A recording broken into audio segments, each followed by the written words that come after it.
Okay, guys. So I'm here with Arjun Sarkar. He is a representative of the Dubai Commercity, which is a big government project in Dubai that helps businesses, especially in the sphere of e-commerce, set up their infrastructure in Dubai. So we're going to talk about how, like, what do I need to do to open up a company in Dubai and start operating from Dubai, and why?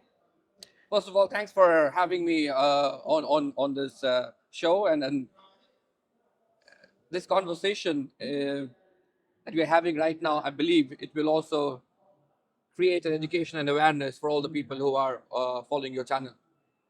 So Dubai right now, if you put things into context, Dubai, the market is booming when it comes to e-commerce. Middle East overall has been a very untapped market. If you consider US, Europe, and Asia, these markets have been there for a long time. But Middle East and Dubai is now really growing. Things such as infrastructure provided by the government, the internet penetration, smartphone high usage are creating opportunities for brands to thrive and sell their products in specifically in the e-commerce sector. Now, coming to your question about if you are a business who wants to sell in the Middle East, how do you get into Dubai? First question. It's a question we get asked so often. I actually want to go a little bit broader. Okay. Most people actually want to just operate from Dubai and operate globally. They don't, it's not about selling in the Middle Eastern market. It's more about setting up your global operations in the Middle East. And even this is from large corporations to small businesses and even like small content creators. For example, I have a particular case of one client from Syria. He cannot open up a bank account in Syria. He cannot run his business from Syria. And this is I also know people from other places in the world like Kashmir and other countries where it's very difficult. And even 5 years ago, I created my company in the United States because it was very difficult to operate in Bulgaria because of some regulations, because of payments, because of different things that we needed. So look at it from the global perspective. What are the steps to create a company that you can operate and just do business in the whole world from Dubai? Yeah, absolutely. I mean, you've hit it on the head. So Dubai wants to become the global capital when it comes to digital commerce and digital economy, right? I mean, the leadership of Dubai wants to position itself among the top three global cities of the world when it comes to trade, economy, growth of the digital sector. That's what the vision is, right? And you're absolutely right. We have many examples of businesses who have established themselves in Dubai, with Dubai Commercity, and they are serving their customers all over the world. We have businesses from the UK who moved their operations from the UK, set up in Dubai. They are getting their products manufactured from China and other parts of the world, consolidating in Dubai, making it a hub, and then it goes to other parts of the world. So yes, at Dubai, once you open up a trade license, obviously the trade license can be issued by the respective authorities, we as such as ourselves. First, you need to understand, or first you need to decide what type of trade license. That is determined by the nature of business that you are doing. If you are into e-exports and e-commerce or goods trading, you'll take, say, for example, a general trading license. If you are a service provider, you are an influencer, you would take a service license. So similarly, depending on the type of the business, you choose the license type, you choose what are the different activities within that license type you want to. Can you tell me about this? Where is the place to go? Who do you need to talk to? Because I know that there's a lot of misinformation about these trade licenses that they cost 10, 20. I've even heard $70,000, which is, I know it's absurd, but people actually believe it. And then they just say, okay, I can't open a company in Dubai, and this is where their journey ends. And this was also for me, like, uh, I think about 6 years ago, we wanted to open a branch in Dubai, and then we landed up on some shady people, you could say. And they said it costs $25,000. And then we said, oh no, this is too much, it's useless. And then we just let it go. Earlier in one of the sessions, I was talking about the need for building the awareness. We completely understand that. That's why you see we have flown all the way from Dubai. We're attending exhibitions. We are going to different parts of the world. We are building that awareness. To answer your question about the information being available, yes, you can go to the portals such as Invest in Dubai. You just Google Invest in Dubai. You would find uh, a government-owned website. Investindubai.ae. Correct. Invest in Dubai, Free Zones Gateway. There are multiple. I can actually maybe We will send you the pop it up details. on We'll a pop link. it up on the I'll find it and pop it we up can on a give link. it. As the government is making its efforts trying to make these information available on the public domain as much. They are there. Maybe people are not aware of it. That's why they are going to consultants who may not be providing with the right information.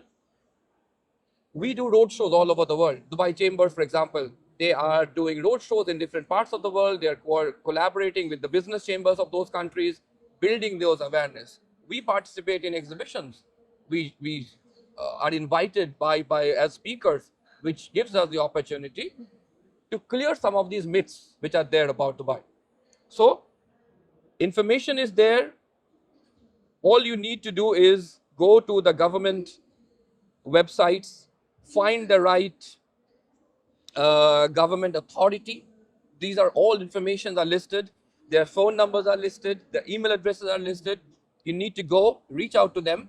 And once we, for example, when we get an inquiry, we have a dedicated team whose responsibility is to provide all the information to the clients. Whether you open up a business or not, that's not important. But providing you with the right information is more important for us. So that's why we have dedicated teams whose only job is to then provide the right information and guide the customers. And it's about hand holding them. Should you decide to open up a company, we don't stop at providing the information, or we don't tell you go to a consultant and the consultant will help you. We take you through the entire journey. What people don't know is you can set up a company in Dubai from whichever part of the world you are in. You do not have to physically visit Dubai to open up a company unless it is for the need of your visa biometrics. There's one thing, like for example, 5 years ago, for me, it was payments. I was not able to collect payments. In Bulgaria, the infrastructure for payments was horrible. It still is. And so I wanted to use Stripe.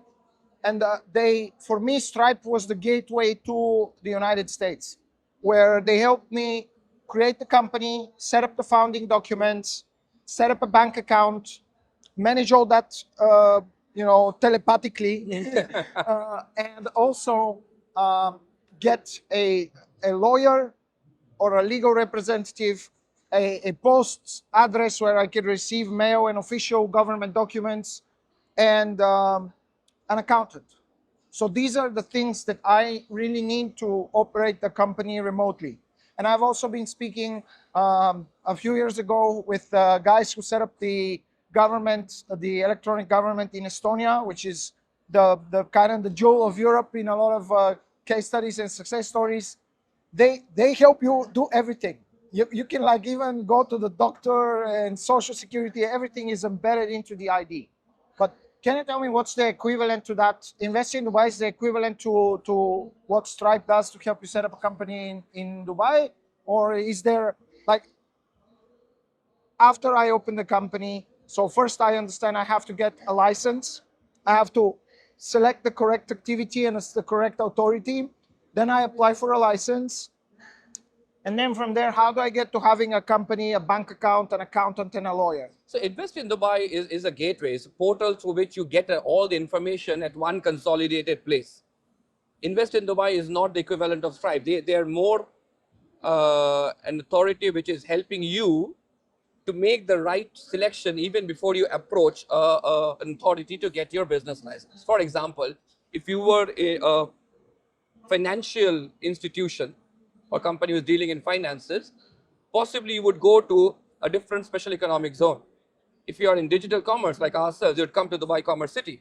If you are in education, you'd possibly go into another. So Dubai has these different special economic zones developed for certain sectors. Invest in Dubai. When you go to the portal, and I'll give you the link as well, you'll see it's a very structured information is provided. So at a high level, you know which authority I need to reach out to. I'll give you an example of how we do it. So if there is a company which wants to launch its business in e-commerce, once they approach us, we help them with all their documentation. We help them with their application for licenses. If they need an office, the lease. If they need bank account, we have partner banks which help to get the bank account. In fact, you're talking about bank account. In a lot of countries, this sounds like impossible, you know? People don't trust their governments. And like when you hear that the government is going to help you, it's a bit doubtful. But I can see you and your entire team are here helping people all the time. And we have live examples. I mean, we have live examples even from, we're sitting in Istanbul. We've had companies from Istanbul who have opened up their businesses in Dubai, and now they are doing fantastic, right? We value customer service. We want to be seen as an enabler and a partner in the company's journey. In fact, yesterday, one of the businesses from here who already have opened up in Commercity, they approached me and said, Arjun, I'm facing one issue with a certain thing regarding another entity. What I did, I just dropped an email to the respective department within our company saying that this is the issue the customer is facing. Within 1 hour, the issue was resolved. 1 hour from the time he reported the issue to me. Because we want to make it very seamless and easy. I think a lot of people will relate, like in Bulgaria, where I'm from, and in India, if you have to resolve an issue like that, it would be go to this institution and then to that guy and then fill in this form and then send it to that guy and then go to desk 43 and then from there to the church. I mean, it is true. I mean, as an Indian, obviously, sometimes it hurts, and I know the government of India is also doing a lot trying to fix this. But what UAE has set up, what Dubai specifically has done is, it's amazing, right? I mean, as I said, you opening up a company, sitting here without having to go physically to Dubai, and a government authority is taking the pain of getting everything done for you. That is a very different level of customer service. I think the most important thing that we got out of this conversation is that there's a lot of misinformation. You should not believe anyone else but the official website, because what I heard when I was trying to open a company in Dubai was that I had to go 3 times there, 1 time to get a license, 1 time to get a lawyer, and 1 time to get a bank account, and then another one. And everything is 2 weeks apart and $25,000. It was just so crazy. And it's all untrue. You now even have digital banks. Digital banks, no branches, digital banks, you get your bank account in 3 days. Right. Okay. So everyone that needs to open up a business and operate their digital business globally and internationally, I'll send them to you. Absolutely. We Thanks are open. a lot for your Thank time. you very much for having me here. It was a great pleasure. Likewise.